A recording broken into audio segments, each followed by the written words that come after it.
And apparently, I still haven't fixed the stream where it says, because it's supposed to say, and so we begin, and all it said was, and so we beg, which doesn't make any sense. But anyway, No, hello! it makes perfect sense. We're online. Hello, We're everyone. begging. Here, we are live. This is literally actually live, and I can pull up the chat to be able to see people, all four viewers. So hello, everyone. Geeks, welcome. This is Ian, and I'm here with Sean. Oh, I'm up here. Yeah, you're up. You're up here. I'm actually in the spot that I'm at. Okay. Yes, you are actually in the spot. Jim. Hello. And Nathan, who might kind of be in and out, but anyway, this is the 1 year anniversary live stream and 1 week, because I was out of town last week. So let's start with the Q&A. There was no Q&A, so instead we're just going to. So we do a sometimes kind of podcast occasionally called the JCU podcast, where we literally just get together and chat about random things, and so I thought we would do that. Just chat about random stuff because we didn't really get any questions, but that's fine. That is fine because we're here.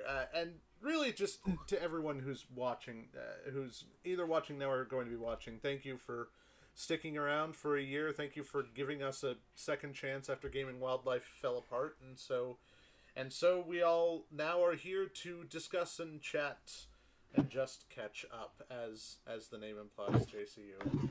Except that it's here on Geeks Welcome. So anyway, Sean, tell a little bit about yourself. I'm Sean. I'm the guy that does Rich Worthington and various other items and sundry things that piss Ian off. Yes. Yeah, that's me. I'm that guy. I'm the guy that fools around with these guys and makes this thing happen. We're Geeks Welcome, everybody. Hi, yes. Everybody. And then we've got Jim over here. Jim, introduce yourself. Hi, I'm Jim. I've been doing this stuff with Ian since the very beginning of Gaming Wildlife. Done a bunch of things, mostly skits, a bunch of the 100% Honest videos, playing various CEOs, most recently in the Game Freak Pokemon episode. Yeah. A lot of fun. Written or co-written an episode or two, but for the most part, I'm just the dude who he goes, "Hey, you busy this weekend? Want to film something?" And I'll be like, "Yeah," because I enjoy this. It's a lot of fun. And that's Nathan. He's done some music stuff. He's written a few music pieces for the shows over the years, and including our main theme. Yes, including both of our main themes. And he told me he was going to be doing some work today, but he could also live stream. So if he's kind of in and out, that's what Nathan's doing. And I am Ian. I threw this whole thing together. You know me. I'm just that guy. I'm just some dude. No one cares. Anyway, so. But do we know Ian? If that's his real name. I can move my camera too. I can do that. My camera's an older camera. Anyway. So, one more thing about Nathan before you rush out of that.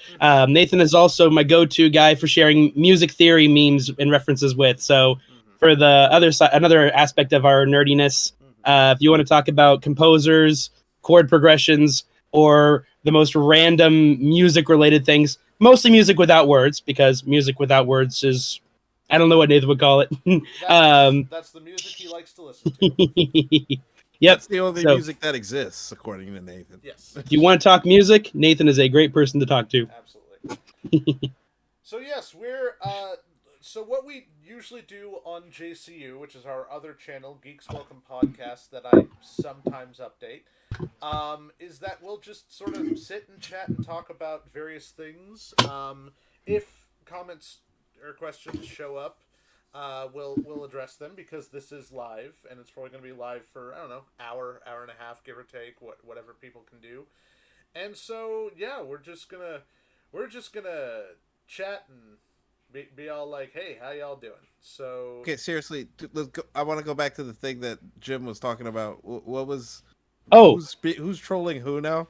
okay, yeah, okay. So I'm not gonna go into the whole deal of what Sean just did, but basically, it made me think of. Okay, so speaking of just catching up, I spent some time this past week trying to get caught up on South Park, courtesy of HBO Max. So it was a lot of fun. And there's an episode. You might have heard about unless this. they want to sponsor us. Yeah, sure. There's an episode We'll take it. where Stan finds out that Tolkien's name is actually Tolkien, as in J.R.R. Tolkien, because his dad's a big fan of the Lord of the Rings and the Hobbit, right? Okay. And as he tries to bring this up to people, they're like, yeah, of course his name's Tolkien. What are you talking about? We've always known that. He's always been Tolkien. And Stan is like, what the heck? It can't just be me. And there's this whole beautifully written episode of, just the idea of Stan being the only person who ever thought his name was Token, as in token black character, which, that was the joke at the beginning of it all. But they went beyond this. They went so far as to go back and edit subtitles of episodes, so whenever his name is mentioned, it is spelled like Tolkien, and it's the best gaslighting I have ever seen. It's like, no. If you thought his name was Token, you're the problem. You're the race. Just goddamn, Stone and Parker. That's beautiful. Wow. Okay. So... Yep. So his name was Tolkien. It's always been Tolkien. What do you mean it's Tolkien? The whole time. Yeah, you racist. What's wrong with you? If you hear us mispronounce it incorrectly, don't worry about it. Yeah, no, so yeah, that's on you. You're just hearing it wrong. That's jeez. I don't even know what to say about that. That's insane. It's devious. It's brilliant. That is epic gaslighting on a scale heretofore undreamt of. Yep. Well, I mean, we've dreamt I like it. I like it. That's why it's heretofore undreamt of. Exactly. I'm adjusting my volume because I think my volume's not very loud. Oh, out of curiosity, is okay, so I'm on Discord, obviously. Is there a chat or something we can see that viewers can interact with us on, or I don't know where you're streaming this on. So I'm streaming this on our YouTube channel, straight to Geeks Welcome at Geeks Welcome YT on YouTube. So yes, there should be a chat on the side. Currently, it just has Sean saying 2 p.m. Eastern, 11 a.m. Pacific for all our viewers not in the Midwest. But yes, if there is a chat at some point, they will be here. It's hard to get people to come to a stream. I see. Note that I did not consider that it was going to be daylight savings time this week. Yes, it is, because who remembers that at all? The weird thing is, I totally remembered it, but I didn't change my clocks last night like I should have, and I turned off all my alarms because I'm on break, right? Yeah. So when I wake up and I look at the clock on my dresser, it's 6:30. I can sleep for another couple hours, and then I'm an hour late to where I needed to be this morning. So that was not fun. But 6:30, it's fun. It's daylight savings time now. Yeah, really. So I found out Saturday evening, as I'm getting back from dinner, I look at my phone and it says something about I have a calendar alert or whatever. It's don't forget daylight savings time is tomorrow. And I was like, wait, what the and they're like, yeah, 2:00. 2:00 Sunday morning. I was like, no, dear God, no. I want this. I want this to be. I want this to be over. I don't want to do daylight. I think it is going to be over. I think we're not going back. I think this is now the permanent time in November that we're all just going to be. This is it now. So wait, they steal an hour from me and they don't give it back ever? See, that's not even the part that I'm worried about. I'm thinking about when it's going to be getting dark in the winter, and it's enjoy. Yeah. Yeah, so, okay, and then here's another thing. Now that I'm trying to consider this. Mm-hmm. So, if we're not getting that hour back, are we just going to be forever 1 hour ahead of everyone else in the whole rest of the world then? Yes. Not that it makes that big of a difference. I mean, we're already, a day ahead of lots of countries, or behind other countries. Isn't the point of getting rid of daylight savings time to put us in line with. I mean, I don't. I don't think that was the Like, was that literally the reason? I other thought the reason was countries- because it was inconvenient. Like literally, like so why stay on daylight savings time instead of going back to regular time? That would be my preference, honestly. I'd rather we Yeah. fall back and stay back because again, the whole point of daylight savings time is to help with those dark winter days. And I mean, I don't know. Well, the whole point of daylight savings time was to help stupid Farmers. stuff that doesn't matter anymore. Yeah, according to Google, the main purpose of daylight savings time, called summertime in many places in the world, is to make better use of daylight. We change our clocks during the summer months to move an hour of daylight from the morning to the evening, but countries have different change dates. Yet, I don't know. Who needs an extra hour of daylight, really? People who are I like it. people who are going to work when it's dark and then coming home when it's dark. Yeah. Like God, I remember that one time I was student teaching, and it was during that time. And so I get to the school, and it's dark out, of course. And the classroom I was student teaching in, there were no windows. And because I was student teaching, I had like all this extra work I had to do. By the time I left school, it was already night, and I'm just like, I never saw the sun today, and it just kind of crushed my soul a little bit. Oh, you need that vitamin D. At that point, I always said I wanted to make sure that wherever I ended up teaching, I wanted a classroom with windows. Mm-hmm. I gotta have that sunlight. So you're not teaching at South then? At South, they have those freaking garage doors. Oh my gosh, those were so cool. Have you been inside Billy Mills since that change? I have not. Have you seen those? Uh, So basically, like imagine the front wall of the classroom Mhm. is replaced with like a garage door style that can be opened, gating and with glass there, so that you can see through it. You can see into the entire classroom through the hallways, which distractions for the students, I imagine, but they can like open those up for events and stuff, and they still have their regular classroom door. Yeah. That's really weird. It's kind of cool though. Okay. But I can imagine that being a distraction. Anything in the hallway, people are going to see it. You Does can it spy have- on every class. Does it have titanium blast shielding? I don't know. It's not. I the would not Death imagine the Star. district would pay for titanium blast shielding, But then especially what in do you do if South. the asteroids hit? The same thing that we all do when the asteroids hit. Well, same thing. We that call Bruce Willis. Same things. Well, if an asteroid hits, we're going to do the same thing that they did in East Palestine, Ohio. Which Deny that it is- happened. Nothing. Yeah, absolutely nothing. So what exactly happened? So there was an asteroid. How big was this thing? What East asteroid? Palestine? That was a train. That was a train Asteroid. wreck. Oh, okay. Yeah, that was. Okay, there's another train wreck. Okay. Yes. Well, there were Yeah, Too two many and- train wrecks to keep track of now. Yes.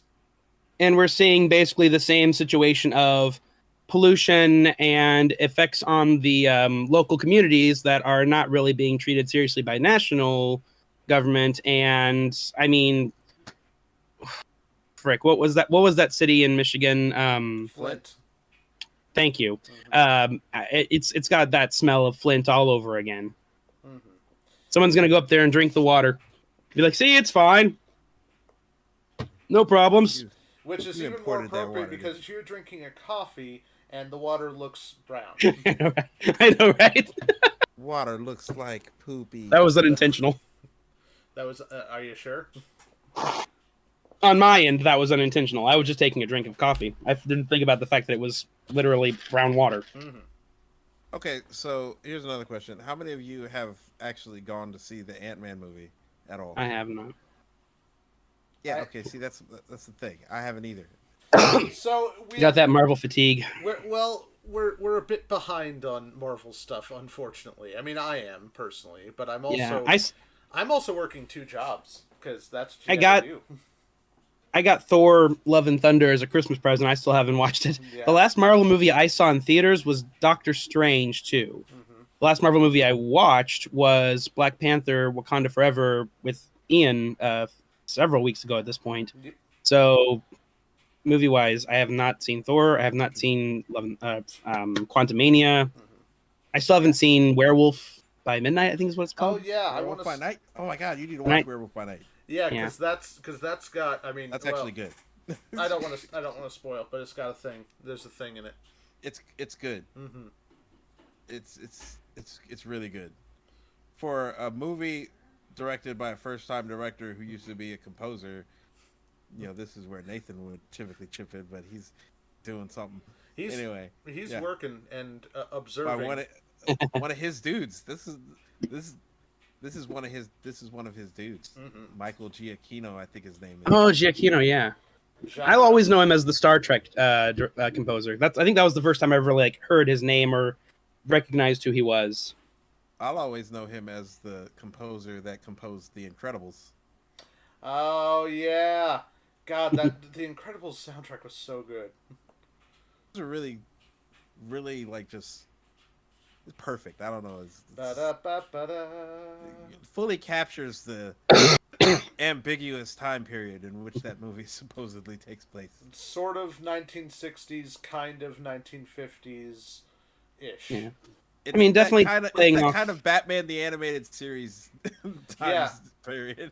and definitely playing off the kind of the themes of the transition of Golden Age to Silver Age in superheroes, and just the censorship, the control, and in this case, literal control and censorship of their lives, not just as fictional characters, but as people. Mm-hmm. So I think there's like interesting things in there. Yeah. I'm wondering So why... that definitely that time period. So here's a question for y'all: Has there ever been a superhero movie that addresses the idea that like superheroes sort of create more villains, and that sure, Batman. They've talked about that, whether Batman is responsible for the criminals in Gotham. That's a brilliant episode about that in the animated series, where they're in they captured at Arkham, and they have like that one judge or the attorney who doesn't like Batman, and basically having to defend him, and Joker's the judge. Oh, it's a great episode. Wasn't that literally the end of Batman Begins as well? Where Gordon's like talking to him about escalation. Mm-hmm. Where they, that's right. They're talking about how if we start using like Kevlar, they start doing armor-piercing bullets or something like that. Yeah. And you're wearing a mask and jumping across rooftops. I remember this in the Spider-Man animated series as well, where there are cases where he feels responsible for the events or the people, especially when it comes to his blood. That's how Morbius became the vampire in that series. You have his connections with Venom, his connections with Dr. Connors, and not being able to stop him from becoming the Lizard. Lots of cases where, because it was somebody he knew, he felt a responsibility that he couldn't save them or couldn't stop them. Or again, things like his blood being a factor. There's noise. Spider-Man's weirdo. I have noise. Yeah, There's but I love him. I can do about it, but it's all right. Oh, that's on your end? Yeah, that's on my end. Oh, okay. Cool. But I was just wondering where it came from. Anyway, speaking of back to the Marvel though, so I'm curious how y'all are feeling about that, because right now I feel like there's probably not going to be another Marvel movie I'm going to be eager to see in theaters until we get another Spider-Man movie or a Guardians of the Galaxy movie, I guess. But like, I just can't find myself caring about most of the things they've got in the lineup. I don't have the drive. This is also to make this relevant to right now. Let's talk about Oscars real quick. Because the Oscars are tonight, apparently. Oh, God. Yeah. I think this is also just a bigger problem with cinema in general, is that people don't necessarily want to go to movie theaters. Like, the prices are too high, and it's too convenient to be able to watch whatever you want on this thing. Or that... Well, also, like, look at the stuff they nominate. Like, honestly, every year I look at the list and I'm like, I have not even heard of most of these movies. Except for, like, some of the really big ones. You got your... I assume Avatar. I actually do not know what the nominees are. I assume Avatar 2 is on there in various places. Well, you got your latest big Disney films on there, I'm sure. But most of the stuff on there, I bet I haven't heard of. Let's see. I don't know either. I know one was probably that Brendan Fraser movie. So because nobody will shut up about that Brendan Fraser movie. Also, Everything Everywhere All at Once. That's the other one. That's up as well. That's probably yeah. I'm not surprised. That's one I did hear about. It's weird. I feel like that movie came out so freaking long ago. Well, it's because time has no meaning post-pandemic. Time has no meaning. It doesn't. Like, it's something that happened 3 years ago may as well happen last week or 10 years ago. We're not entirely sure which. It's been a whole year since Will Smith slapped Chris Rock in the face. Look, my wife and I were actually watching a bit of the Chris Rock special yesterday, and his new Netflix special, and he very briefly mentions, like, he's talking about Snoop Dogg at one point, and it's like, why is Snoop Dogg in every commercial? Now, I don't want to. I don't want to piss people off. I don't want to make another rapper mad at me. And then he immediately like segued into the whole Will Smith thing, which is another thing. If you guys remember, back when it happened, I was saying that same stuff that Chris Rock was saying back then. Because remember, I'm the one who said, like, yo, you remember when Jada came out with all that entanglement stuff? Mm-hmm. And, like, everybody was calling Will Smith, like, punk, punk ass, whatever. Mm-hmm. And everybody was saying, like, hey, Will Smith, get your house in order. And I'm like, that's why it happened. Oh, also, Grayman Media has been commenting. It's like, the gang's all here, and there's too many Marvel movies. The problem I have with Marvel is that it feels like Endgame was the finale, and now we're sort of in just like we're making extra stuff. But of course, the aftermath. The aftermath. If I'm being honest, though, I kind of felt that way after the first Avengers, and after the first Avengers, I just didn't watch anything for 2 years until Guardians of the Galaxy. And I'm like, okay, maybe I need to pay attention to this because this doesn't seem to be stopping anytime soon. See, here's the thing, though. Like, going back to after the first Avengers movie, all the fallout from that, a lot of the stuff was building up around, like, for example, in Captain America 2, we had the return of Hydra and, like, how they'd been, like, in the shadows and controlling things. And I thought that was interesting because we just had that Captain America movie, and to see these, again, the Nazis, scientists were actually, like, involved in, I thought that was interesting stuff. And they carried that into Age of Ultron. I don't think they did as much with it as they could have by that point, but my point. I mean, it felt like there was something they could do. Right. Now it's all multiverse. My point was that it felt like Avengers was sort of the finale. They had built up 5 movies, and then they did a big Avengers movie, and it's like, we could continue the story if we wanted to, but I kind of mentally clocked out until Guardians of the Galaxy came out, and then I'm like, maybe I need to pay attention to this more. And then all of a sudden it just like kept going. I remember I went back and watched Captain America 2, and I'm like, oh, this is actually really good. I went back and saw like Iron Man 3 and Thor 2, and I'm like, maybe this is going somewhere. Maybe we are actually getting to some sort of a like bigger thing happening. Also, that's because they were kind of like look and watch this. They were at the time going somewhere with all of it. It was,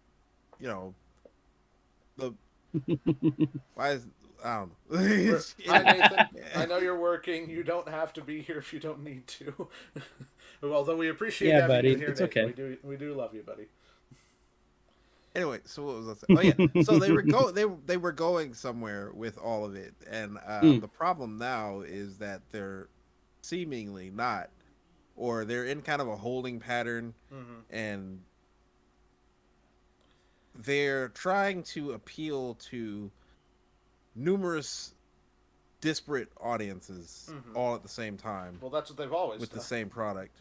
Yeah, but not really. They were more focused before. There was a certain audience that they were trying to appeal to, which was just hardcore comic nerds. And that's the thing there. Like, one thing I appreciate about comics is that you can have all these individual stories that can be diverse and appeal to a variety of different audiences. Exactly. But when you're trying to make them as a blockbuster movie, when you're trying to appeal to the general audience, you're kind of trying to have your cake and eat it too in a way that's not really going to appeal to enough people on either side of it. Yeah, well, they have the problem that regular comic books have now, which is when you're appealing to your different audiences with your different types of books, the story's not focused, which it can't be. It can be focused within like in individual genres. So like Iron Man can be focused on what Iron Man's doing, or Captain America can be focused on what Captain America's doing, or Shang-Chi or She-Hulk or Moon Knight or Miss Marvel. They can all be focused on what they're individually doing, but trying to force that into a overarching narrative as all these things are connected, that's pretty difficult. Yeah, I mean, it's one thing if you're doing like a few issues building up to a major crossover event, like they love doing in comics. But we're trying to make that build up to a crossover event like the entire thing. Every single movie had to have some connection to an Infinity Stone somewhere to lay the groundwork and the pieces for those events. Never really giving them time to just be their own story the way they were in Phase 1. I mean, there was some connected tissue, like, but it was mostly like Sam Jackson appearing in a scene or in an end credits, to kind of tie up the Avengers initiative or build that up. But Thor 1 stands alone as a Thor movie. Iron Man 1 stands alone as an Iron Man movie. Thor 2, it's a Thor movie, but it primarily exists to introduce the red stone, the what stone is it? The ether, the life stone, reality stone, whatever it was. Yeah. But the point is, like, the rest of that movie, I can't give a shit. I mean, I know that it involves the loss of Thor's mom dies in that one, right? Frigga, yeah. It's been so long since I've watched it. Like, sounds like you've got Nathan now. Come back. Or at least his audio. Yeah. Hey guys, what's up? Nathan. Hey. Sorry, the first half. Hey. Been working. That's all right. It's all good, buddy. Project for work. Well, we're glad to have you here.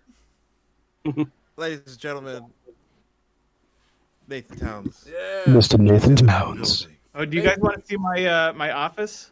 You're live, so if you want to show us the office, that's fine. Okay. Yeah.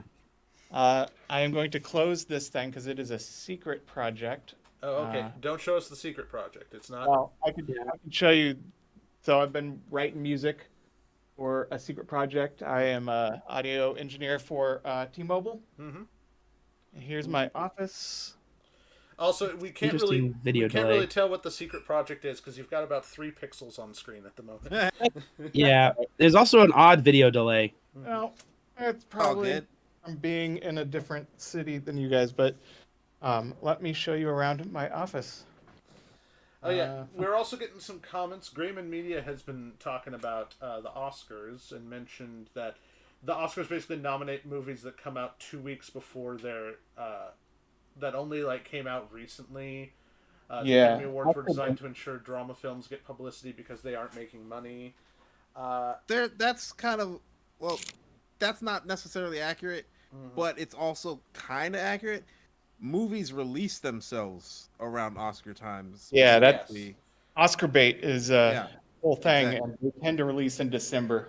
Yeah, so they release themselves to be considered in time for the Oscars. This year are later than they used to be pre-pandemic. They used to be in February, so there's actually more time now to see Oscar bait films because they do have to come out the calendar year that the awards are for. Yeah, but it's also people. But go ahead. Well, it's also just people don't really want to go to movie theaters. Like the issue is that we as a society tend to sort of move towards whatever is most convenient, and I will reiterate, the most convenient thing is right here. Yeah. Right, but I mean, maybe it's because I come from an audio background, but I cannot watch. Like, if it's a big blockbuster film and you're watching on your phone, you're just not getting the experience. I mean, sure, yeah. Here is audio suite number 1. And all of the audio suites have windows into the audio booths. Mm-hmm. Yeah, Nathan works for an actual, real studio. Yeah, that's... This entire hallway, starting at that door and going down this hallway. You can see outside Overland Park, Kansas here, on the formerly called Sprint campus. All the way to that door is just me. So I have access to all of these rooms, and no one uses them. So can I come by and record things in your office? Yeah, just let me know. I'd have to. I think. How would I? We could do that. Okay. Speaking of recording studios, so I've been considering purchasing a home. Oh wow! Apparently, there's really good deals on grants and stuff that are basically free money. So, I am considering purchasing a home in which I would be converting at least a portion of said home into recording studio. I've always wanted to do that. I've literally always wanted to do that. So I will let you know of the progress on that front. Hopefully there'll be space for you guys to stay if you come visit me. So I mean, yeah, I would love to do that. Honestly, it would be great to do that just to see what the like work is out in DC, just to be able to like stay there briefly and be like, okay, what's the job front like out in DC? The work in DC is plentiful and available. I'll say that much. It's pretty good job market out here. Good.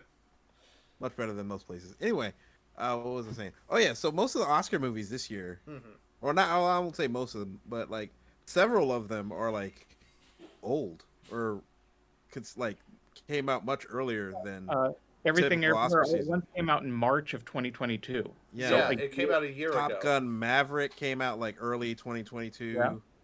What RRR, else? which is only up for best song, but I hope it wins, came out in like July.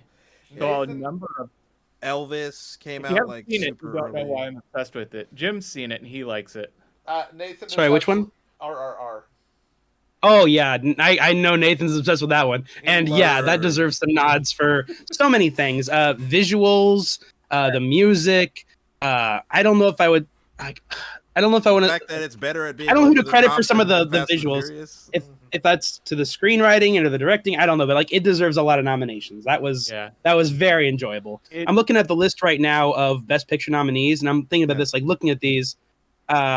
I heard about Top Gun Maverick and Everything Everywhere. Yeah. Elvis, Avatar. Yeah. And I feel like I probably heard about All Quiet on the Western Front, but I didn't realize that came out. But yeah, Well- five of these movies I've heard of. That's it. Well, no. So this year, more of the movies that have come out are like big blockbusters. Everything Yeah. Everywhere, Top Gun, The Fablemans is Steven Spielberg's new quasi biopic. Yeah. Avatar: The Way of Water. Elvis. Like a lot of these aren't like your typical studio like small. Now some of them are like women talking. That is 100% what your normal. I haven't seen it, but from what I understand, it's literally just women talking, and it's like very art house Oscar bait. It's also a historical like drama Okay. about Yeah. But the But- fact that stuff like Avatar and Top Gun are getting nominated for Best Picture, that's unusual. Like I think the last blockbuster type movie to get nominated for Best Picture was Black Panther. Yeah. Yeah, but I got. I mean, I don't know how weird. Oh, go ahead. Go ahead. I was saying they're not really doing anything to combat. What's her name? Via Senior from SNL. They're not really doing anything to counter her whole white male rage argument again. Because holy shit. I forget what the argument was. Wait, yeah, what's the argument? Well, her argument was that like all the movies that were nominated for the Oscars were just about white people.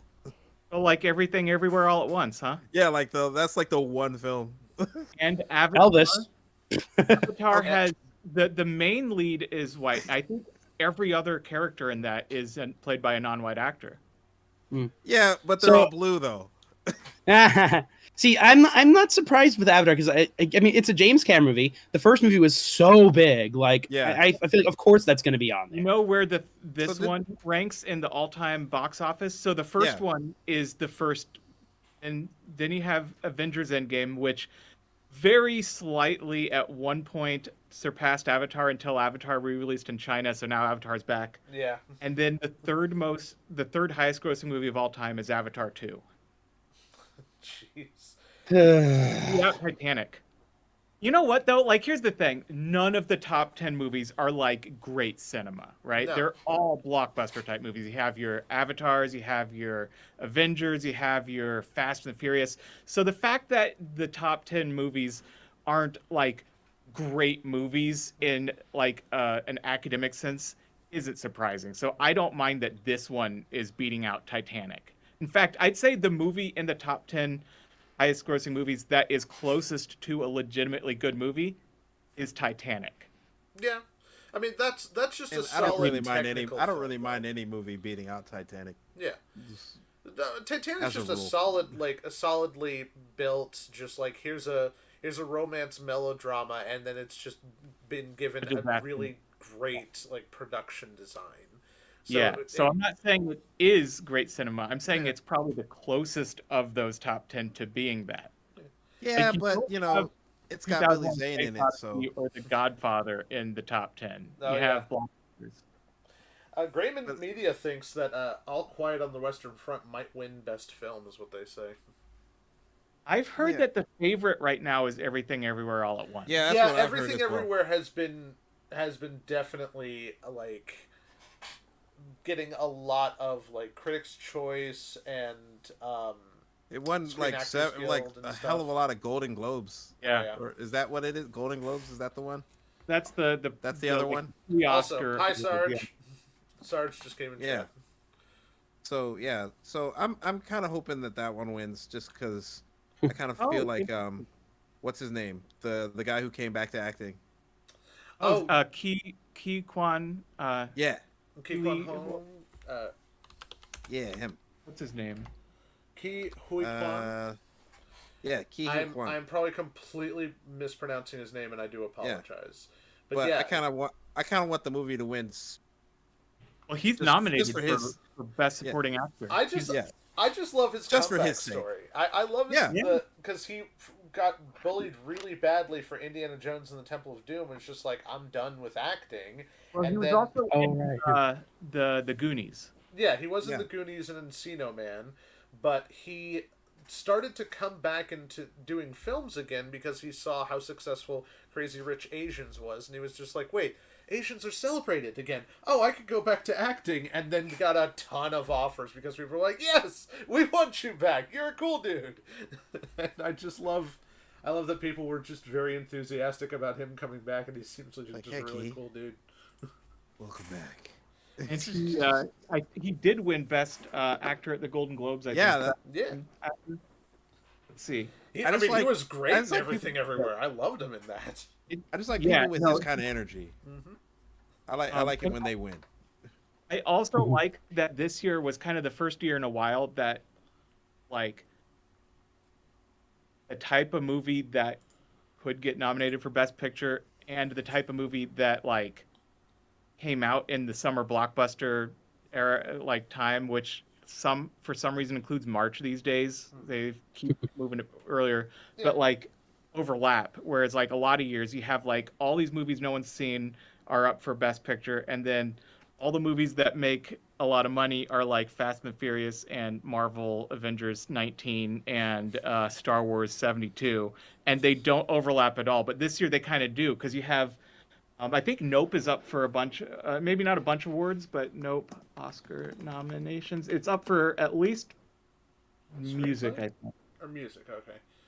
Let's see. Nope. Or you know what? I got a hot take on Nope. Okay. I think Nope is the worst Jordan Peele movie. I would say that's a reasonable stance to take. It's actually my favorite of his movies, but also he's only made 3 movies and they're all excellent. So like even if it's the worst Jordan Peele movie still. Yeah, I'm not saying it's bad.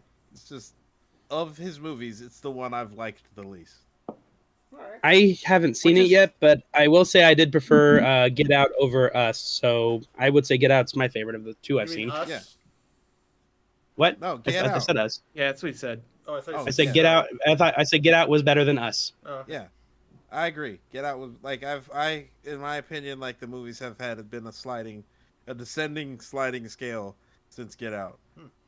I didn't dislike Us. I just didn't think it resonated as hard as Get Out did, or left as big of a memorable impact. I mean, it had some good stuff. But the other people, I don't think what to call them. I can't. It's been so long since the movie. The others. I guess I thought they were effectively creepy. Yeah. And that whole underground stuff. Yeah.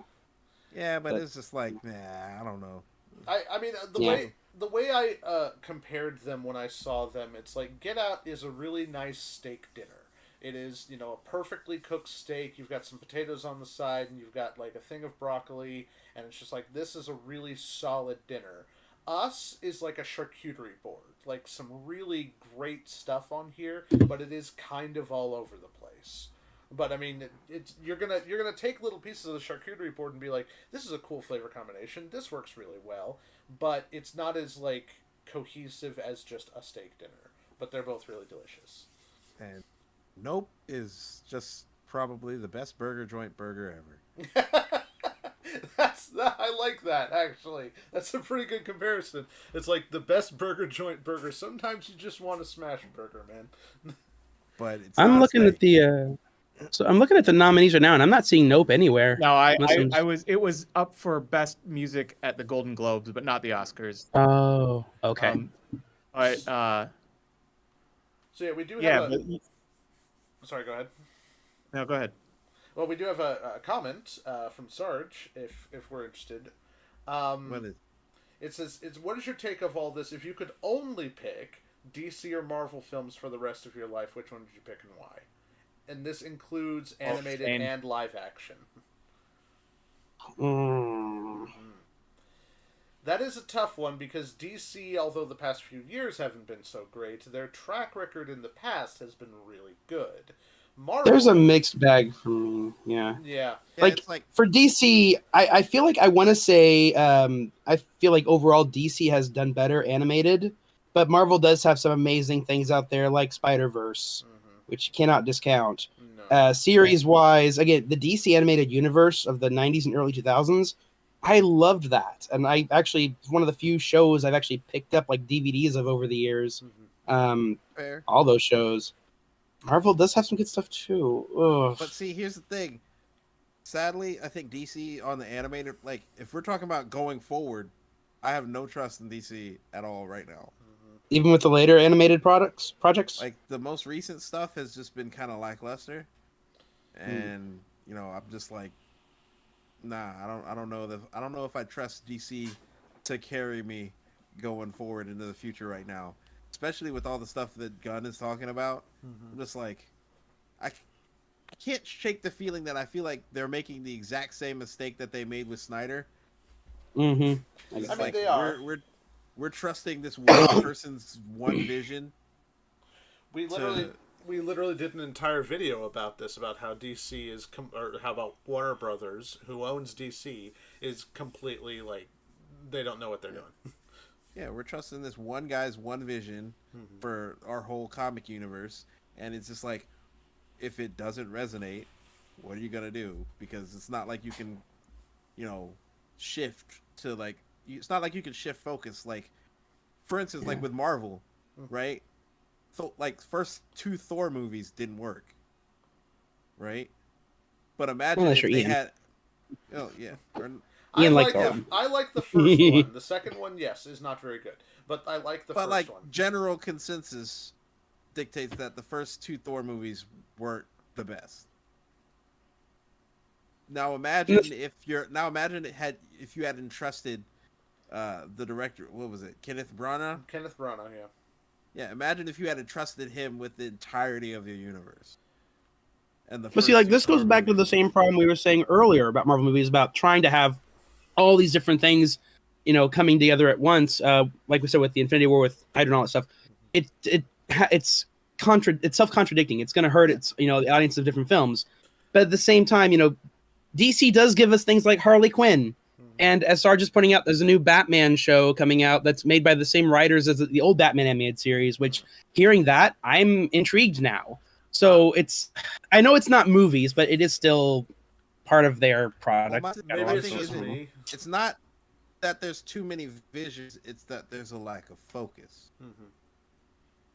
So, Maybe it's just Ian. like if you have a number of different people on the same page, now all of these people are putting in ideas about this singular vision versus one person's ideas about a singular vision. It's like, look at Star Wars, right? You let George do whatever the hell he wanted, and we got The prequels. Some of the best memeable Star Wars out there. Are you kidding me? Yeah, some of the best worst memeable films Star ever Wars. made. Yeah, but not the best films. Yeah, But the worst films ever made. the times that George has, you take George's hands off the wheel, like back in like original trilogy days, you got what? Quite possibly everybody's favorite Star Wars movie, The Empire Strikes Back. Yeah, the second best Star Wars movie, yeah. Unless you're Ian. Yeah. Unless you're Ian. And then you got, another opportunity where George's hands weren't on the wheel as much, and you get the Clone Wars series. Or, another opportunity where George's hands weren't on the wheel as much, and you get The Mandalorian. And another opportunity where you get the sequel trilogy. Yeah, but see, So here's the thing. First two movies, or not the first two movies, but the first and the third movies, singular vision, one dude J.J. Abrams and then Rian Johnson. making all the decisions. Mm-hmm. And you get some really, like, fascinating stuff that happens in those movies. And you're like, wow, this is kind of going in a cool place. And then you get Rise of Skywalker. Exactly. Right. Because you Which we gave all- it back to the guy who did the first one. Instead of sticking with the original plan and having 3 different visions. Like, 'cause have you seen the script for what the Rise of Skywalker, the movie that was supposed to be Rise of Skywalker? Yes. Colin Trevorrow script? Yes, it seems really a much cool. better movie. It seems really... I wanted to see this. I would have loved to see that. send me a link. I'd like to see what it would have been. It was solidly a much better movie than what we ended up with. But yeah, like, the issue with the whole Marvel versus DC thing is that I feel like DC's track record prior to the past, let's say, about 12 years has been really great, but Marvel's track record in the past 12 years has been really great. And so it's just like, are we giving up Batman the Animated Series for Into the Spider-Verse, or are we, like, giving up... Or are we, like, taking what Marvel could make from now on versus what DC could make from now on? Yeah. So okay. So hold on. When you're saying that DC's track record was really great, what are we referring to? Mostly the Batman films prior to Dark Knight Rises, Yeah. See, but like Well, then that's like one character though. and also You're the also first- that's and also the including first things two like Batman Superman Forever. films. Yes. That's also including things like Batman Forever and Batman and Robin, though. Like, if you're talking about like DC movies from like Batman '89 forward, because that's what I'm sure most of us have been most exposed to. We're like, also including like the animated series Justice League, which was Oh, they were just talking about the movies for a second, but all yeah. DC, all DC, Yeah. and all Marvel. You could only Yeah. pick one. But like, can you think of anything DC that didn't like pretty much 100% revolve around Batman? Justice the League first couple was- Superman movies. Yeah. The Yeah. first two Superman movies were really good. The Justice League cartoon wasn't necessarily just Batman. It was, in fact, mostly Superman. Yeah, but that was a universe that was originally started by Batman the Animated Series. Yes, and Superman the Yeah. animated series was also really good. Again, they only Okay, did so- Superman because Batman worked so. Like, you see what I mean? It's like Yeah. they spend entirely too much time focusing on Batman because it seems to me like the one thing that they can nail is Yeah. Batman. Here's the thing, They spent and way this too is much time on the most marketable comic book character of all time. But I mean, look at the Marvel movies. I mean, before the MCU, what were the big Marvel movies people talked about? The Spider-Man trilogy. Yes. Yeah, there was also a Punisher movie. There were the X-Men movie, and I'll get X-Men too. But like, Yeah, even I X-Men. feel like those were a lesser extent than the Spider-Man ones. Well, But I mean, even I don't know, at still, least like, when I look at saw that it. example though. Mhm. Like, you got DC, which is like almost entirely focused on Batman, and meanwhile Marvel took 2 separate franchises and made them hits. Then took a character who wasn't marketable at all, Iron Man, and turned him into a mega hit. yeah, and not only that. Here's the Marvel- thing though that bugs me with these situations, these what ifs. Okay, both DC and Marvel have a large catalog of movies and shows, some of which are some of the best pieces of superhero media out there, some of which are the worst. Yes. I don't know that I would ever pick one over the other because there are things in both that I love. I would not want to give up Spider-Man, and I would not want to give up Batman. I think they both have some amazing characters, heroes and villains. I think they have some great storylines. Yeah, they've kind of run, if you follow the comics, they've basically run the Peter and Mary Jane relationship off the rails, and I don't know how many times. But like, I can't say that DC is the best or Marvel's the best because they both have great things that they do, and they have shit that they do.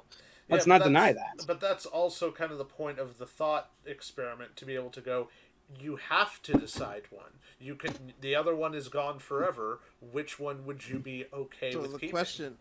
question really boils down to whose shit are you willing to smell? I honestly kind of think I want to do Marvel because even before the MCU, Blade, Spider-Man, and X-Men definitely brought back superhero films from the brink of what Batman and Robin. Like Batman and Robin nearly killed the entire genre, and then it's like, oh, by the way, Blade, Spider-Man, X-Men. Hey, look, everyone loves these ones, and they were all Marvel properties. Thanks, Open Joel your eyes. Schumacher. Wesley, open your eyes. No. I guess if I had to say whose shit stinks less, I mean, if we're that's going the based question. solely on like the current movie franchises, then I would pick Marvel over DC. Even though I really did enjoy Shazam, I thought Aquaman was fine for the most part. Wonder Woman 1, I enjoyed. I never actually got around to seeing the sequel. Yeah, I never did either. I kind of got really tired of DC films. In fact, but like DC has some phenomenal stuff that they could make. Like I know Flashpoint's kind of been done to death by now, but I would love to see them do something with Blackest Night. I love the Green Lantern stuff. They just can't seem to do it justice. Yeah. Booms. They can't really figure out Green Lantern. Apparently, like Space Cop is just something that they're like, we're not doing Space Cop. Space Cop's not working. But see, that's the thing is, it's an oversimplification of like there's stuff you can do with the Green Lantern Corps that doesn't have to be they're space cops. Right. Like you can do stuff with the Green and Yellow Lantern Corps. Yeah, it feels like they're not willing to try. No, they're not. Because Batman. Yeah, and that's why I would pick Marvel over DC, because it feels like as long as they have Batman, they're not willing to basically take any kind of risks whatsoever. That's that also. If I can bring this up as well, I think this reiterates the point. Like I was talking to my folks about movies prior to Marvel, and my dad had said like the three most popular superhero characters that he was like, before I'd ever heard of any of this, I knew Batman, I knew Superman, and I knew the Hulk. It's like that's all he knew, and he was like, and I only really knew the Hulk because of that 70s TV Lou show. Ferrigno. Yeah, Lou Ferrigno show. And he's like, he didn't really know who Spider-Man was, but he knew Batman, he knew Superman, and he is not into comic books at all. He doesn't know anything about this, but those two names, Batman and Superman, always pop up. He surely would have grown up hearing about things like the not Keanu. Why did I say Keanu Reeves? The Superman movies. What Chris's name? Christopher Reeves. Yes. So he would have heard about those. Reeve. And he would have been at least probably heard of the Adam West Batman show. Like that would have, it's pop cultural icons. Even if you're not following superheroes, they're being plastered on lunchboxes. And again, these comics going back to the 30s. Either you or your uncles, your grandparents, they're going to have heard of them, even if they didn't read them. Yeah. They're going to see them spoofed all over the place. That's actually kind of ironic to me, because actually the most marketable superhero in the world is actually Spider-Man. It's not even close.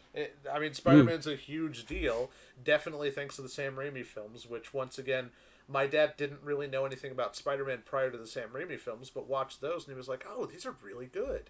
He liked them a lot.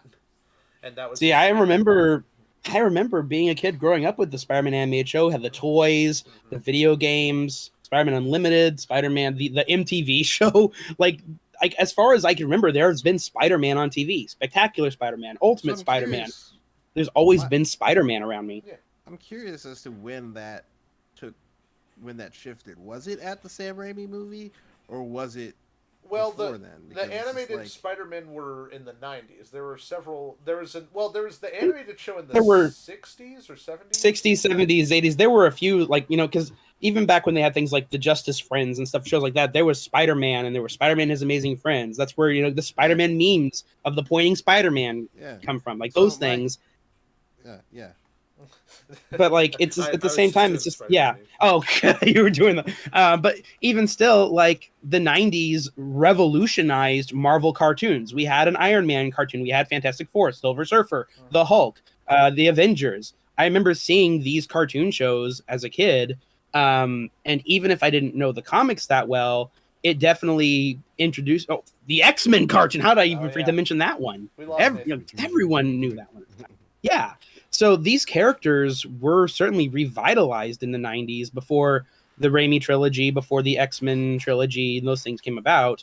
Those probably even brought up a wider audience awareness. But yeah, I would. Yeah. If we go back to the original question, I would say Marvel. Yeah. Me too. I think part of it's the nostalgia of the Batman animated series universe. Like I feel like I wouldn't want to give that, but again, it's gone. Yeah. Like we've got Harley Quinn, we've got some other great shows that are out there. At the same time, like Marvel shows, most of the ones I can think of having seen lately have been the ones that have been more geared towards younger audiences. Spider-Man shows, I feel like they kind of dipped in quality after they canceled Spectacular and when Sony and all the rights issues there came into play. Oh yeah. But I don't know what I'd really be losing from Marvel animation compared to DC animation. I'd pick Marvel movies and DC shows, I guess. That'd be my if I could split them up. I mean that seems fair. Although, yeah, Sacrifices must be made. Who says? Why can't I have my cake and eat it too? because that's the point of the then- thought experiment. How dare you force me to give up something I love? Yes, that's You the point of the Eat thought cake, experiment. if you eat the cake, then you don't have it anymore. Yes, but you want to have the cake so that you can eat it, and then you eat the cake, and then you have more. What if cake. what if I have a cake and I eat half the cake and I have half the cake? Then I half the cake and I eat it too. Yes, but you also Well, want but to you be didn't able to eat the that cake other because half you only the cake. ate half the cake. Yeah. I ate half the cake and have half the cake. Yes, but But now that's what not- are you Who going to needs do to with it? who needs to eat a whole cake? Let's be real, y'all. Who needs to eat a whole cake? I am reminded of the Jim Gaffigan routine from a long time ago. It's like, if you eat an entire pizza, people are like, wow, you were really hungry. If you eat an entire cake, people are like, you got a problem. We lost Nathan, but Indeed. he's probably got work that he has to do. I don't know why Nathan lost works Stevens. on the weekends, but he does. I mean, I work on On the Sundays weekends. of all things, that's like weird. I mean, But, I work. you know. I work, but it's because I'm a delivery driver. Like, I literally have to. I Go mean- into work in an hour and a half. If I weren't here right now, I would be at in my classroom working on stuff to get stuff done. So Do we work too much? Are we Everyone works too much, Americans? Ian. Everyone works too much, Ian. Yeah. See, I saw this post recently, something how the first day back from a break should always be a teacher work day because no one should have to work during the break. And I agree with that because the thing is, I have to work during breaks because I have to prep for my classes. I can't just be like, I'll deal with that on Monday. I gotta, no, I gotta print off worksheets. I gotta plan assignments, make tests. I have to prep. I can't go in without prep. Otherwise, I'm unprepared. Mhm. And I'll just be like, okay, just, I don't know, sit on your hands for the next 40 minutes. You gotta work. Interesting. I'm I writing. like your idea. So I'm writing some stuff down, Jim, because we can probably announce this here.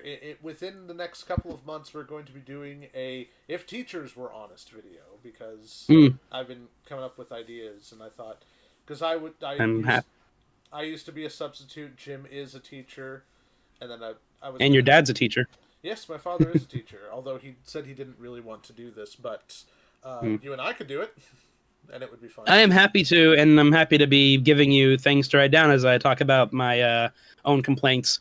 Now, just to be clear, I teach because I love the idea of being a teacher. I know that there are problems, and every teacher out there will tell you if you're in it for the money, you're in the wrong profession. You teach because you want to be there for the kids. You want to be that role model, that inspiration to help nurture the next generation. All those kinds of things that sound, idealistic, but there is truth to it. You do it because despite the headaches, despite the stupid hours and the lower pay, there's love involved. And, you wish that the appreciation would come in forms other than, gift cards for coffee shops from parents or the occasional donuts and coffee provided from the faculty lounge. Mm-hmm. But I mean, at the end of the day, that's not why you do it.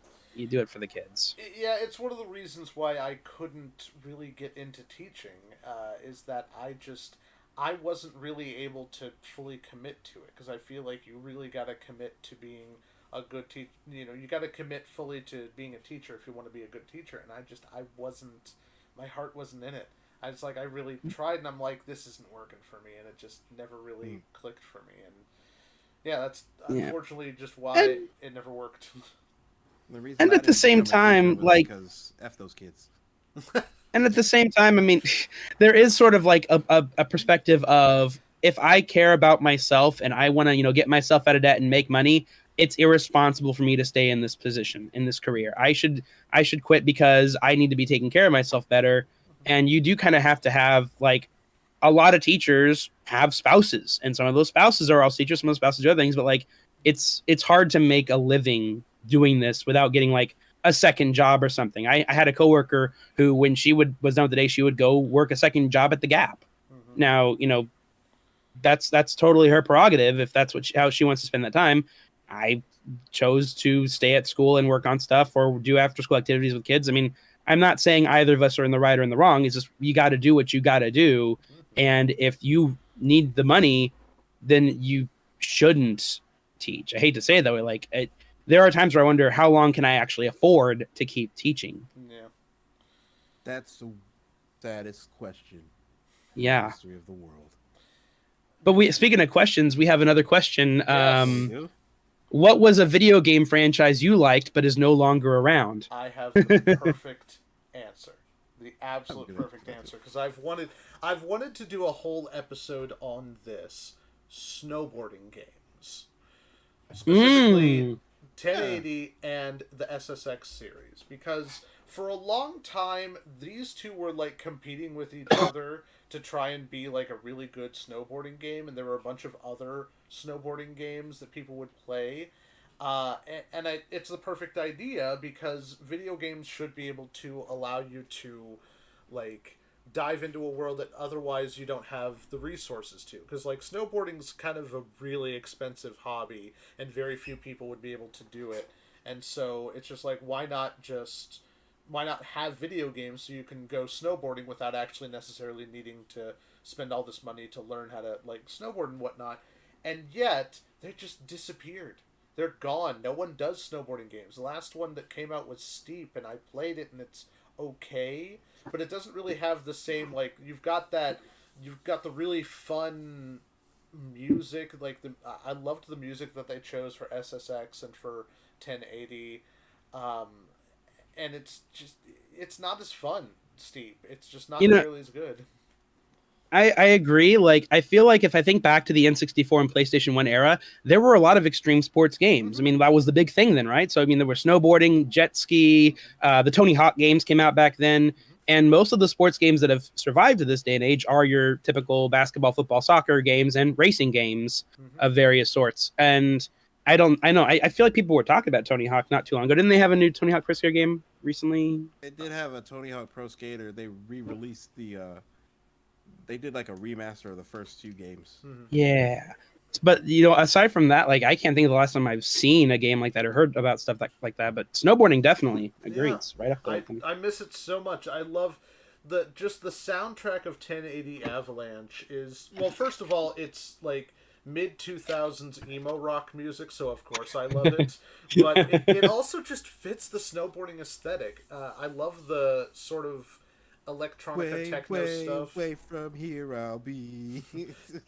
I love the electronica techno stuff of 1080 snowboarding and the first couple of SSX games as well. I think SSX 3 is such a criminally underrated game, despite the fact that it's made by EA. But this was back when EA were making what I would call the equivalent of a big greasy pizza.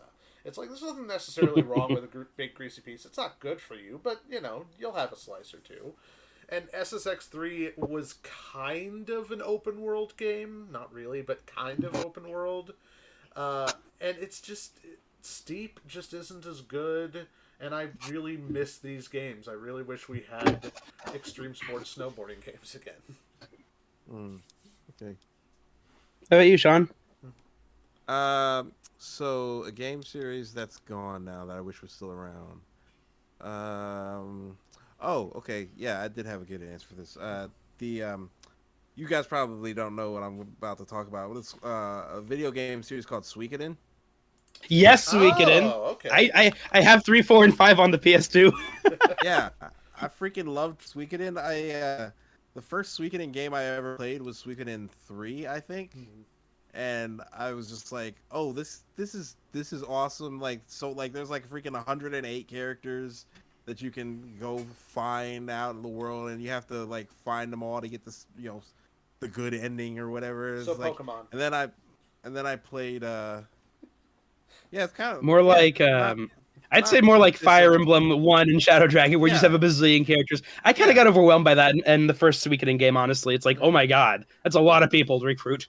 But then I really got into Suikoden 5, which is probably my favorite Suikoden game.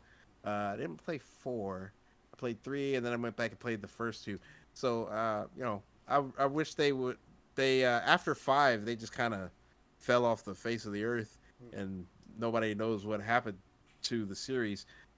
They're trying to do a remaster of the first 2. Good, because 2 is too damn expensive. So Jesus. so the first 2 games are getting like a remaster that's gonna be released supposedly this year. And then there's also the guy who created the Suikoden series is basically doing his own spiritual successor series, which was like a Kickstarter campaign, and it went really well. So apparently they're making their own game now. They made one like kind of prequel game that's a different kind of genre, but now they're making like the full-on actual. It's called I think it's called Ayuden. Right. Ayuden Chronicles, I think is the name of it. So I mean, in some way, it looks like it's coming back, and it's gonna have the whole 100 character thing coming back. So it looks like they're coming back, but you know that's my answer to that is the Suikoden series. Mm-hmm. I hope it works out better for them than it did for Breath of Fire. Because when they brought back Breath of Fire 6, it was a freaking mobile game, and it was an insult. And Capcom took that game down eventually. It was Japanese only apparently, but like Capcom. Yeah, but like I can definitely feel where you're coming from, because I feel like, okay, on the one hand, I am fortunate enough that like growing up with like NES and Genesis and SNES games, there are enough people of my age who are making games now who are like, yeah, let's bring these back in either returning the franchises or spiritual successors, you know, or if you're just patient enough, I know that there will be another Mario game, there will be another Zelda game, there will be another Metroid game, even if I have to wait a decade, they will come eventually. Mm-hmm. But with a lot of these RPG franchises, wanting them to come back, but then they come back in a way that's like based on what modern gaming trends are, not based on what the franchises that they're reviving. Mm-hmm. And it just pisses off the fans because this is not what we were asking for. It's just the company looking at the trends of other current games and thinking this is what people want. It's like, hey, we've some got games a name that we can slap onto this. That's not what we wanted. Exactly. We wanted the game from 20 years ago. It's like, no, or at least an updated version, you know? Game. Like, as a counterexample, I would take the Tales series. Like, having played Tales of Arise now, I think it is a great upgrade. And just looking at how things have changed from the past several games, this still feels like a Tales game, just in 3D combat style, as opposed to what, let's say, like Tales of Phantasia, the first game was. I mean, yeah, it's different, but it's not too different. It's different enough to be updated, but it's still familiar. You can see where its roots are, where it's coming from. There's concerns about that, like with Final Fantasy as well. You know, how far did 13 and beyond stray from what the older games were? Moving, I know that FF7 Remastered, for example, has had a lot of praise for things that it's done, and maybe they found that sweet spot, and maybe more games will pull that style. So if I were to pick a franchise that I would want to see revived, I would say like really any of those franchises that could use an update. Just a lot of them have been. And thank goodness for the Switch. Good Lord. Mm-hmm. So many old RPGs have been remastered and re-released on the Switch in various collections. I got Rhapsody. I've always wanted to play Rhapsody, but I could never afford it for the PlayStation. Now I've got it on Switch. Things like that. I guess, okay, I got my answer. I got it. One game franchise that blew its load too early and struggled the same fatigue as Marvel, and it's like it's had one game in the last decade and it needs more of it. Mega Man. Y'all heard me talk about this I mentioned this in the Pokemon episode. Like, they went through their own franchise fatigue, and basically any of their series. We need a Legends 3. I would love another ZX game, because all these games ended on cliffhangers. X9, dear Lord, where is X9 after X8's cliffhanger? They left all these franchises on cliffhangers. Like, come on, don't do that to us. At least I think Star Force at least ended. I'm pretty sure they didn't have a cliffhanger. I never played it, but I'm pretty sure they didn't. If I But, like, Robot. yeah, we got Mega Man 11, which was great, and that was a good update to the franchise. But it's like, more, please. These Legacy collections are great, but new game, please. If we're talking about video games that end on a cliffhanger, why did Golden Sun 4 never happen? Because Wait, there was a Golden Sun 3? There was. Yeah, I know there's a 3. Yes, I believe it was Golden Sun Dual Destinies or something. All I remember is the first 2. All I remember is you played a character in the first one, and then you played the bad guy in the second one. Yeah, you played Felix, who was kind of an antagonist in the first game. So, like, less of an antagonist and more of a... I mean, he is an antagonist, we'll just say that. But, and then you played him as the protag during the second game, yeah.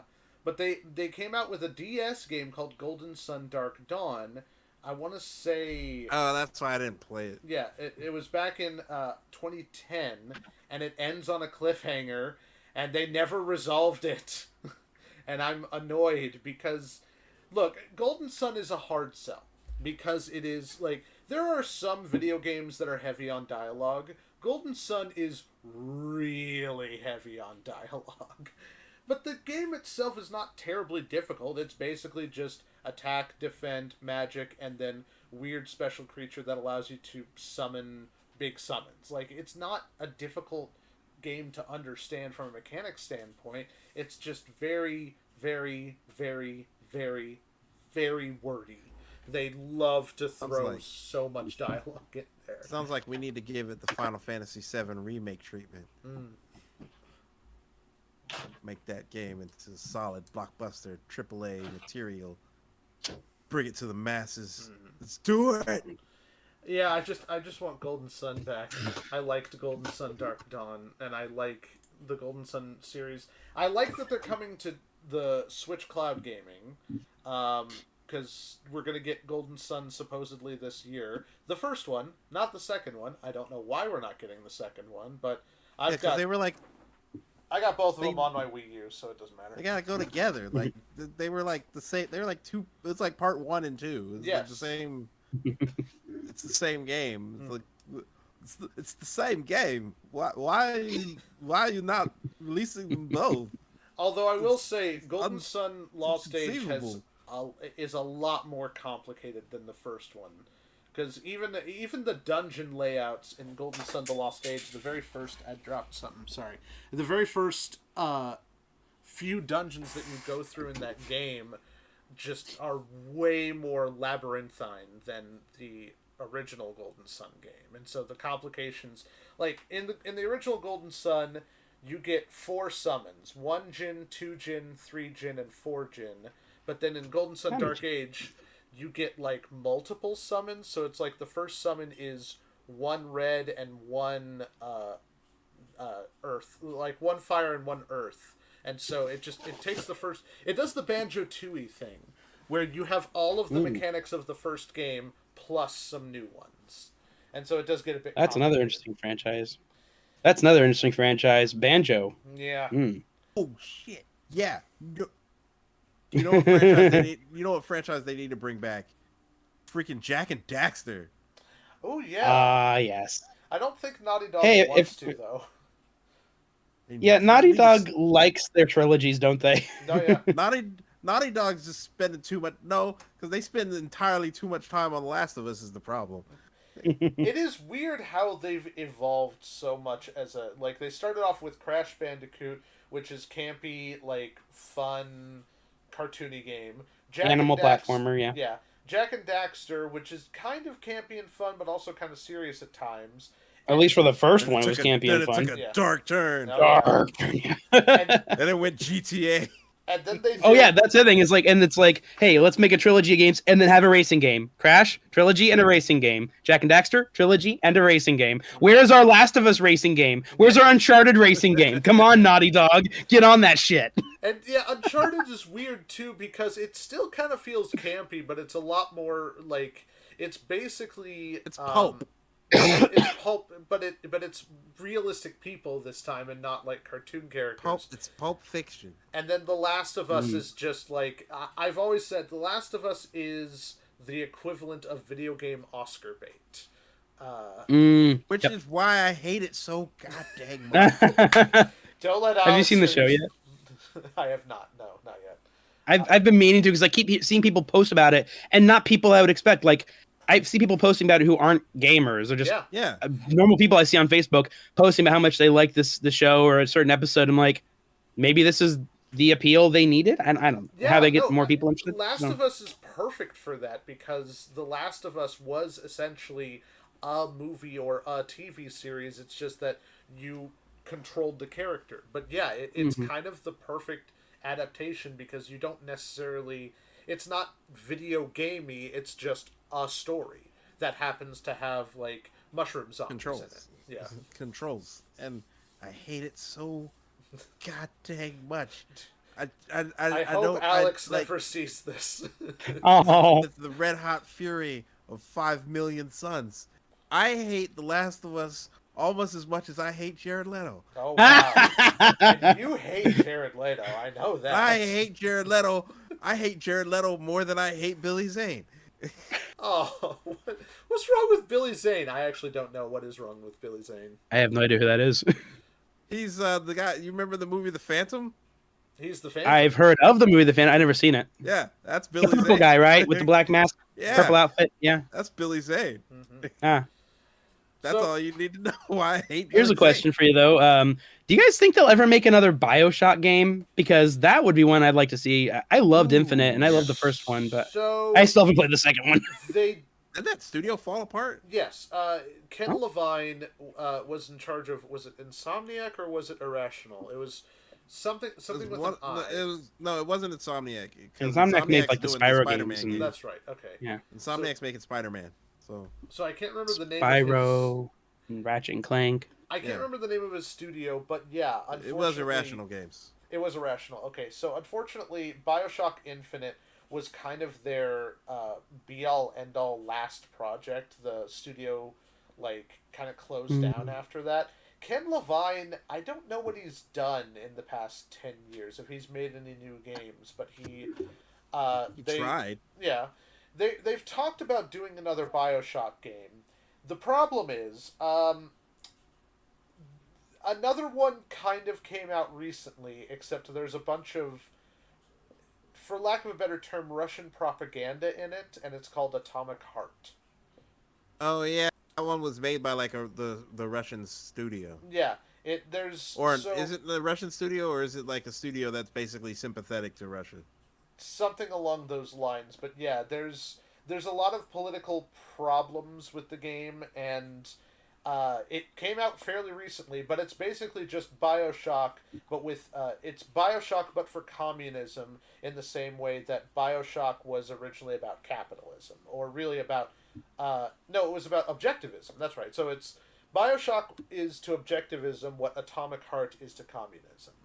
But it's more kind of a love letter. I haven't played it. I don't know. I've heard people discussing it online at length. According to Wikipedia, I'm looking up Levine and his work. The last game he did was BioShock, the expansions, the Burial at Sea. Yeah. And then he has this game called Judas listed as TBA with Ghost Story Games. Yeah. I don't know anything about it, but that was the game that he was trying to make. I heard that it got canned though, but who knows? Which sucks. Listed as TBA. Which sucks because I really like Levine. I really like his work. I want to see him come back. He was really fun. Yeah. System Shock 2. Well, I feel like bad. I feel like he got canceled. No. I feel like he got canceled. No, he just... Didn't he do something bad? Not that I know of, unless... Yeah. But there's another question on the thing. Yes, there is. Out of all the official Pokemon games, what was the most feature-packed Pokemon, or what was your favorite? I think I can actually objectively answer this question because Ian has played every Pokemon game. I have played every single one, and beaten every single one. The most feature-packed is Black 2 and White 2. With a close second being Heart Gold and Soul Silver, because it would literally take you over a year, I want to say, if you wanted to collect every possible Pokemon in Heart Gold, Soul Silver, and Black 2 and White 2 are just huge games, especially with the Pokemon World Tournament. Those are... See, that doesn't surprise me at all, because, okay, a DS was kind of where I fell out of playing a lot of video games, and I missed a lot of these franchises. But like with Yeah. Pokemon games, of the ones I did play, I would have guessed Gold and Silver being up there, and Heart Gold Soul Silver, of course, is a remake, having even more. The thing is, like, I don't know that it's necessarily feature packing that I enjoy, because if there's a lot of stuff in Pokemon games I never pay attention to, Yeah. like the any of the contest stuff. That never appealed to me. I just want to complete the Pokedex, beat the gyms, and all that stuff. So, like, I loved X and Y because I could ignore that kind of stuff and just work on things like Mega Evolution. You know, it was short, sweet, to the point.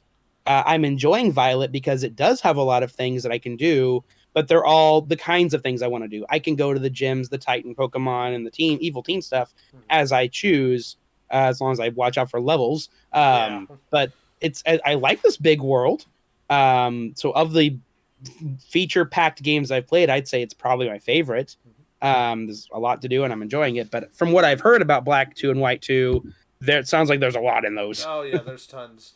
There's a reason why Black 2 and White 2 are like, what, $150, $200 now if you want to get them on eBay, because they're not available online.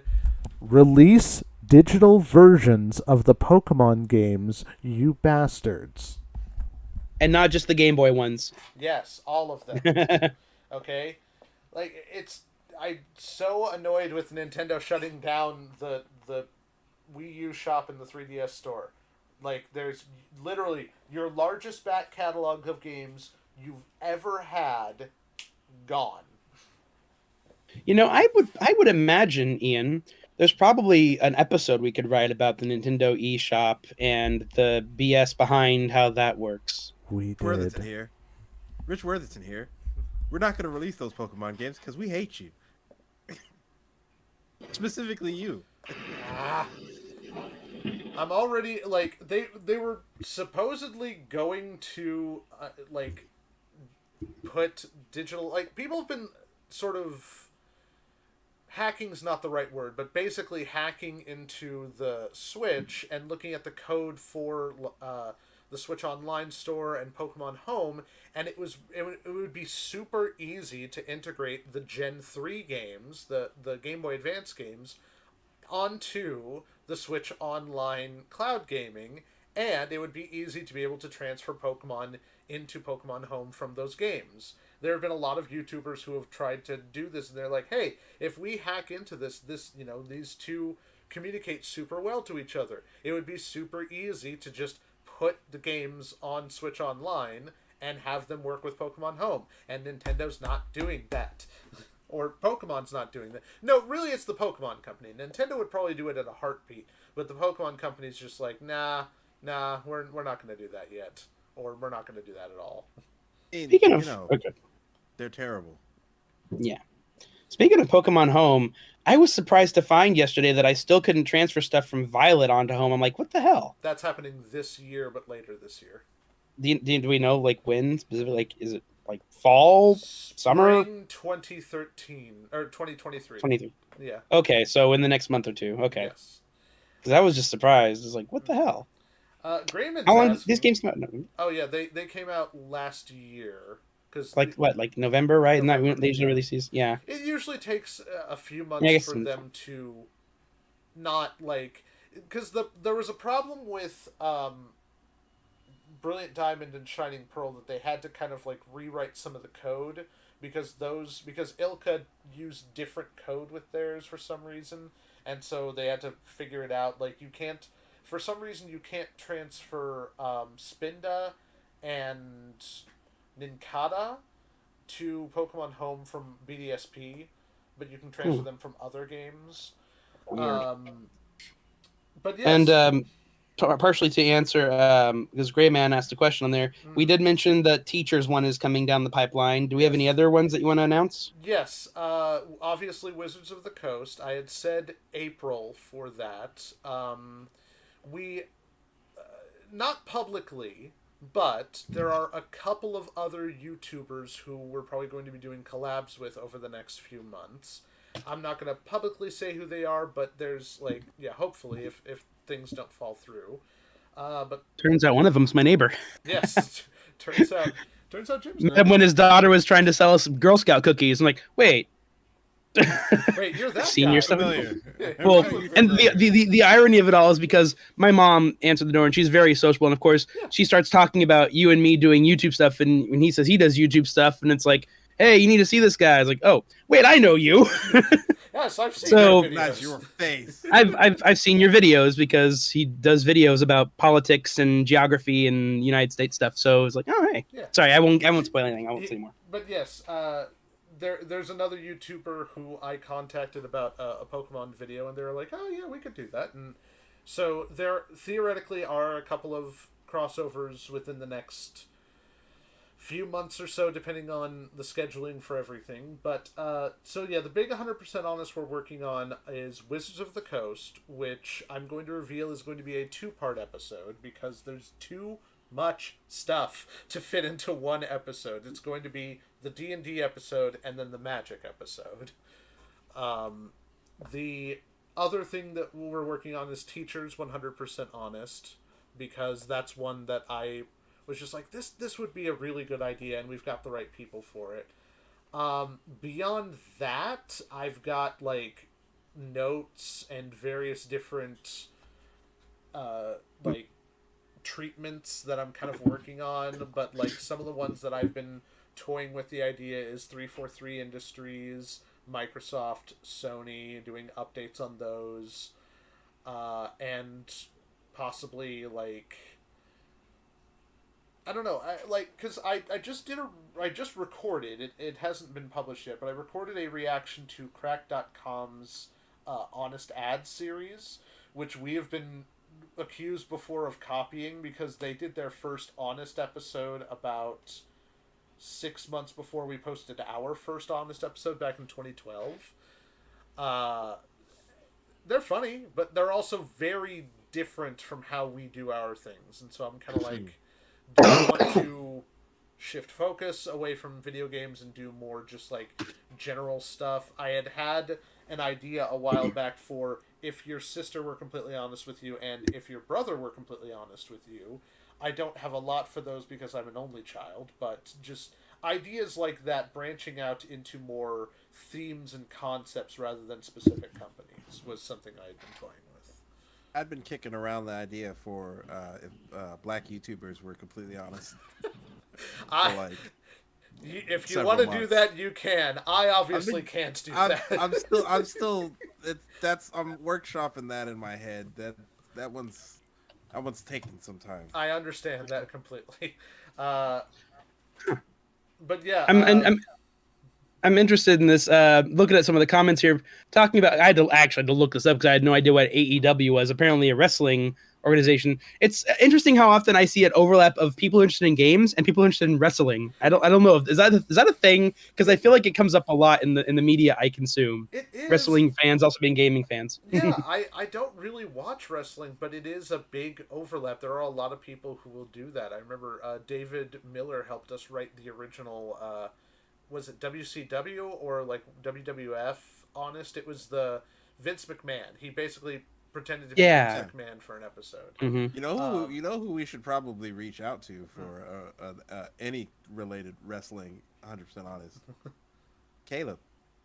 Oh yeah, no, Ooh. Caleb would know a lot about that. Like we could probably be like, Caleb, what? We don't know much about this. We know like, yeah, I'm Only thing, only stuff I remember from wrestling is back when they were still the WWF. yeah. Yeah. Literally, all I know are like the memes of like, can you smell what the Rock is cooking, or Macho Man Randy Savage, like those kinds of things. Like I know those caricatures, but like I don't know anything else about wrestling. I'll be honest. Oh yeah, and then of course CD Projekt Red was one that came up so often on the old channel, and I'm gonna be real with you people, I had no idea what to write. Everything I looked into CD Projekt Red seemed fine. They seemed like a decent company. Well, then. Yes, then. That is the important distinction. Then. Now it's a lot different. Like, so much more stuff. Yeah. It's like back then, they were just like, okay, so we made The Witcher, and some people didn't like some elements, but some people liked the others, so we just improved the things that people liked, and then people gave us some more criticism, and then Witcher 3 is just an overall a great game. And I'm just like, I don't know Like what to back say then- about these people. Yeah, it's like back then they were being completely honest. Yeah, they were just like, we're fine. And then Cyberpunk happened, and that took a hard right turn. Like, there's Yeah. something to be said for like what happened with that whole thing. I honestly, I've been kind of hoping that there would be like a I don't know what's that guy's name, the reporter, Jason Schreier. I was hoping there would be some kind of a deep expose on what the F happened with Cyberpunk. I don't And know. it just or like a documentary, like a 2-hour documentary on what the F happened with that.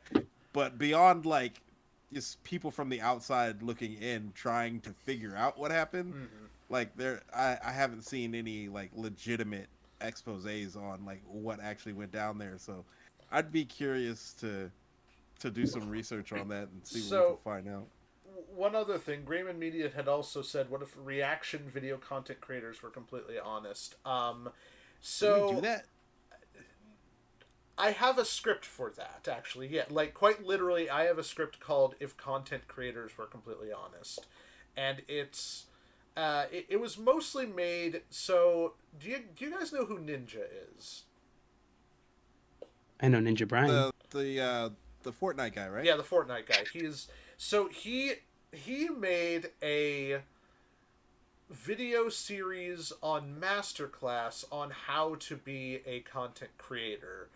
And I remember hearing about it and seeing a couple of the people do videos on it, and I remember thinking to myself, this is literally the worst person that you could choose to do a masterclass on how to be a content creator. And I kind of in angst wrote up this 2-page script on why you shouldn't listen to him. But then I kind of looked it over again and reworked it and realized it turned into a "if content creators were completely honest with us." And I'm like, oh, I should just have this as a script. And so sort of the basis of why is this person doing a masterclass, shifting it into sort of just in general content creators looking at you going, hey, we don't know what the F we're doing. Don't buy a masterclass from us. This is a bad idea. And so it sort of shifted into this whole script at that point. So yes, there is a video content creators were completely honest, just not necessarily about reactions. It's just about content creators in general.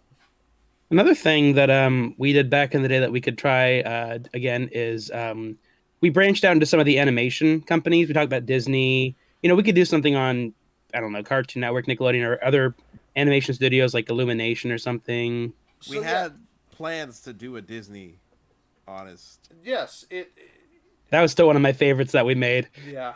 I played Bob Iger, and I just channeled my inner Emperor Palpatine for that one. I mean, we can have you play Bob Iger again, because guess what? Bob Iger is once again in charge of Disney. I'm back, bitches.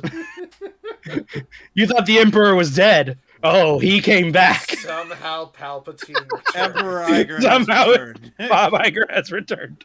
Oh my god, okay, the script just Opening wrote of itself. the There you go, opening right of there. The opening of the video. Write this down, Ian. Write this down. No, here's the opening of the video is us playing Fortnite. Somehow. Get a text message. Iger's back. Beautiful.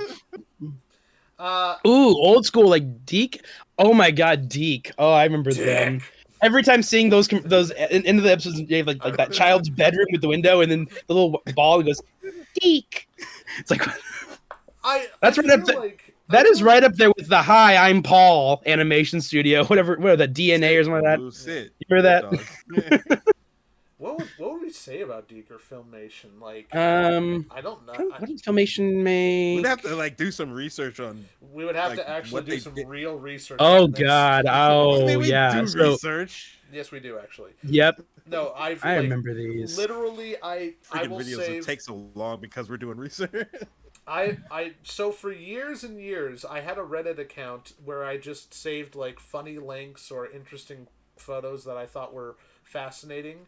I now literally have a Reddit account where I have like hundreds of comment threads from various different like, oh, I want to do 100% honest, or I want to do a completely honest about this, and then it links to like Twitter feeds and Facebook feeds and various other threads, and so now I've just got this network of a bunch of different stuff that I've.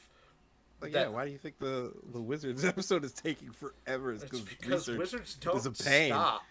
Yeah, they won't. They never stop doing crazy stuff, and then we have to research why they're doing all this crazy crap. And so I literally have like threads saved on my computer of just like, here's 10 different Wizards of the Coast threads. Here's 10 different 343 Industries threads. Here's a couple of things about Sony, and here's a few things about Nintendo, and I will reference those and then go down the rabbit hole of these link to this thing, they link to that thing, they link to that thing, and just go through and just read all of them. And here's an endless Facebook Messenger text thread from Sean about why all of this is happening. Yes. So I did some research. By research, I mean I browsed Wikipedia for a couple minutes.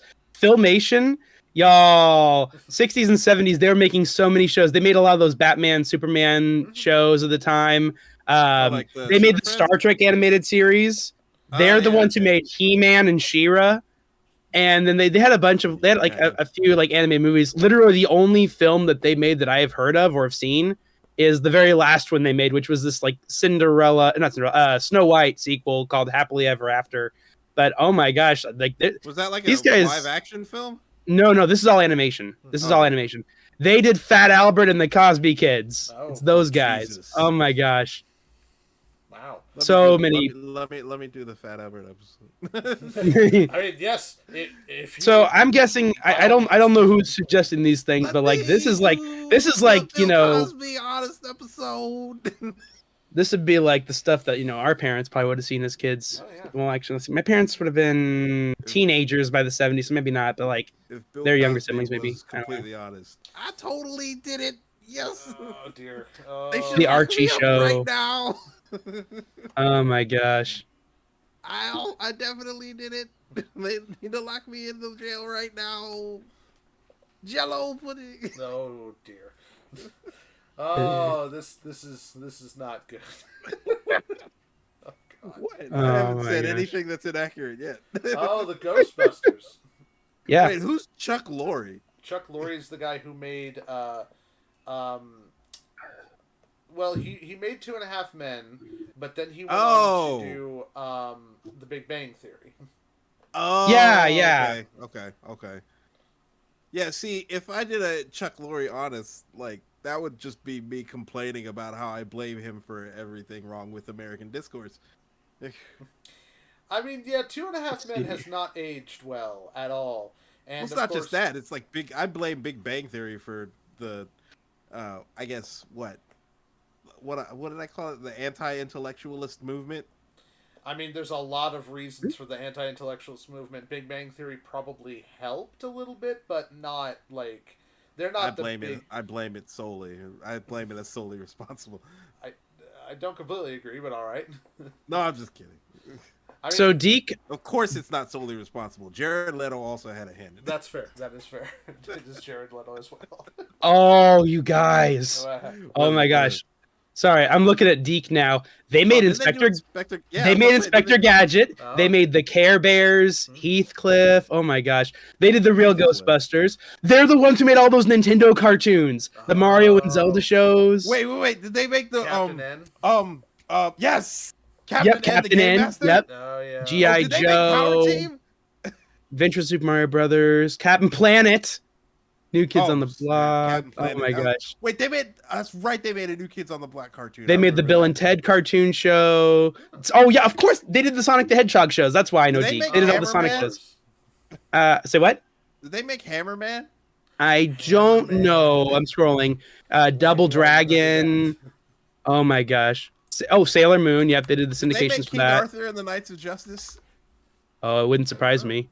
Let's see. Sherlock Holmes in the 22nd century. I remember that. Extreme Dinosaurs. Mummy's alive. Oh my gosh. Remember that? Yes. Mummy's alive. We are showing our age right now, folks. Oh my gosh.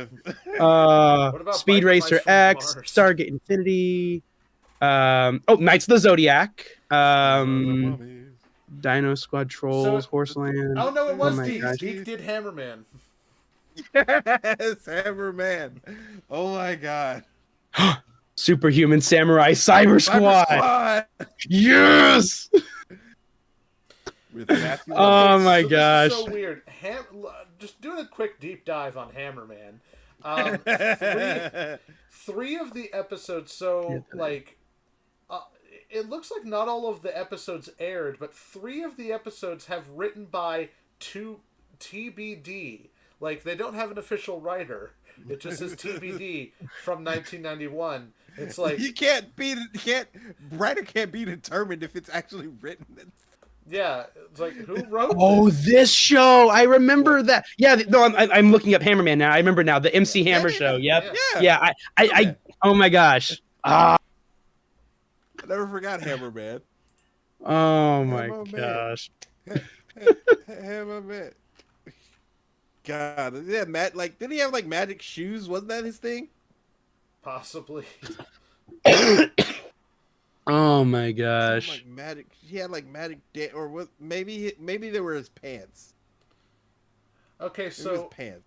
Apparently Chuck worked for Deke, and he also wrote the Teenage Mutant Ninja Turtles theme. Oh wow! Am I understanding you right, Gray Man? He wrote Teenage Mutant Ninja Turtles. Are you serious? So Chuck Lorre, creator of the Big Bang Theory. If I'm reading this message right, Ninja Turtles theme. All right. And also, I agree. The Big Bang Theory wasn't that funny. Most fearsome fighting team. Teenage Mutant Ninja Turtles. They're heroes in the half shell, and they're green. Turtle power. Copyright. When the evil Shredder attacks.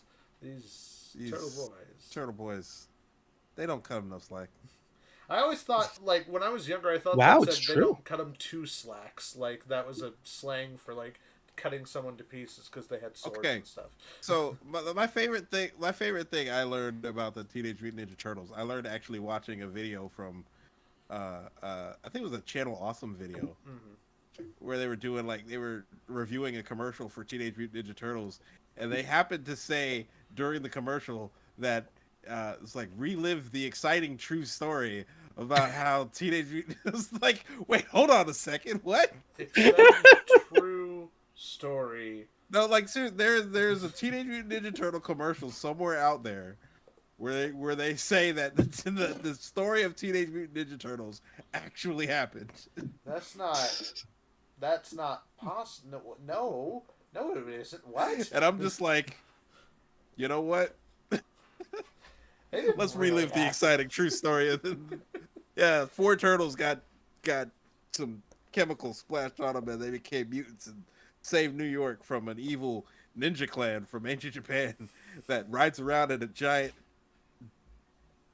mecha tank underneath the city. So, like, seriously, if there was a technodrome, if there was a real technodrome underneath New York City, I'm pretty sure somebody would have noticed. Yeah, it's actually hidden under Silicon Valley. That's where the technology is. Of course it would be. That's why they never noticed.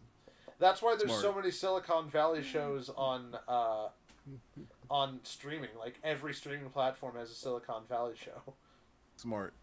That's where you keep it. You keep it underneath Silicon Valley. Smart. All right. I hate to say this, but I think we're going to need to start wrapping this up because I need to go prepare for the day job that I have. That I guess it's technically a night job because I'm going to be there until the evening. I really think that this was definitely great. We definitely should do this again. Having the comments popping up, that's been a lot of fun. Sorry to those of you who kind of jumped in a bit late in the game, and hopefully you can join us next time. Yeah. Also, there will be a next time. Yeah, there will be a next time, and we just received a text saying that Caleb overslept. Oh, buddy! 5 strikes again. I'm sad because I like having Caleb here. Yeah. But anyway, this has been the 1-year anniversary stream. Maybe we'll do this more often. Maybe we'll have an entire channel dedicated to live streams that I never update. because I'm working 2 jobs. But yes, anyway, you all are awesome people. Thank you all for coming to this. Thank you, Sean. Thanks for tuning. Yeah, thanks for tuning in, everybody. Thank you, Jim. Yeah, this was a lot of fun. Yes. Thank you, Nathan, who had to go because he has job stuff that he has to do because he's working. This But is yes, America. This has been Geeks Welcome, and this is our 1-year anniversary stream, and we will be posting more videos, more honest videos, and more short sketches. The YouTube shorts do surprisingly good, so maybe I should make more YouTube shorts. And also, we will be doing some reaction videos in the near future. Yes. Looking at some more older videos from the old GW days. Yes, Jim and I Talk are about them gonna during the new GW days. Yes. Jim and I The were new gonna GW. we're gonna do a reaction video where we watch old videos and be like, "Oh, let's talk about some behind the scenes stuff." Because we got a lot of stories from those old days when we would film short skits in our apartment. Oh yes, we used to have an apartment together.